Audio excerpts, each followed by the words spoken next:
நெத்திலி மீன் கருவாட்டு குழம்பு எப்படி செய்யுதுன்னு பார்க்கலாம் வாங்க. நெத்திலி கருவாடை இந்த மாதிரி தலையெல்லாம் கிள்ளிட்டு சுடுதண்ணியில் போட்டு 2-3 தடவை வாஷ் பண்ணி எடுத்து வச்சுக்கலாம். இது கூடவே நைட்டே ஊற வச்ச மொச்சப்பயிரை நல்லா குக்கரில் ஆட் பண்ணிவிட்டு 2 விசில் விட்டு எடுத்து வச்சுருக்கேன்.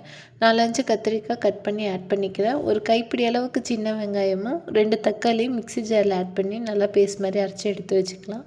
ஒரு லெமன் சைஸ் அளவுக்கு புளியை நல்லா தண்ணியில் ஆட் பண்ணிவிட்டு கரைச்சி வச்சுக்கலாம். ஒரு வானலியில் 4 ஸ்பூன் அளவுக்கு எண்ணெய் ஆட் பண்ணி நல்லா ஹீட் ஆனோடனே 1/4 ஸ்பூன் அளவுக்கு கடுகு, கொஞ்சமாக வெந்தயம் ஆட் பண்ணி பொரிஞ்சதும் ஒரு கைப்பிடி அளவுக்கு சின்ன வெங்காயம் 2ஆக கட் பண்ணதும் ஒரு கொஞ்சமாக கருவேப்பிலையும் போட்டு நல்லா வதக்கிக்கலாம். இந்த டைமில் கட் பண்ணி வச்சுருக்க கத்திரிக்காயும் போட்டு 2 நிமிஷத்துக்கு வதக்கிட்டு வேக வச்சுருக்க மொச்சப்பயிரையும் ஆட் பண்ணிக்கலாம். நல்லா வதங்கினதும் இது கூடவே அரைச்சி வச்சுருக்க சின்ன வெங்காயம் தக்காளி பேஸ்ட்டை சேர்த்துட்டு நம்ம மசாலாவில் ஆட் பண்ணிக்கலாம்.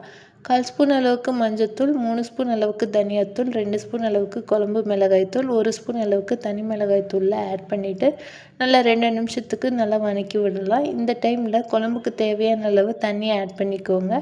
தேவையான அளவு உப்பு போட்டு ஒரு 10 நிமிஷம் நல்லா கொதித்து வரட்டும். ஏன்னா காய் நல்லா வேகணும் இல்லைங்களா. காய் நல்லா வெந்ததும் நம்ம இது கூட கரைச்சி வச்சுருக்க புளி தண்ணியை சேர்த்திக்கலாம்.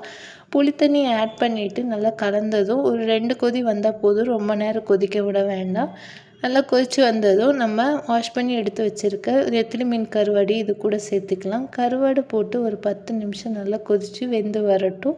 கடைசியாக இது கூடவே கொஞ்சமாக கொத்தமல்லி இலையை கட் பண்ணி ஆட் பண்ணிக்கலாம். ரொம்பவே டேஸ்ட்டாக புளிப்பு காரமாக நம்ம மொச்சை கத்திரிக்காயெலாம் சேர்த்து நல்லா வச்ச ஒரு கருவாட்டு குழம்பு சூப்பராக இருக்கும்.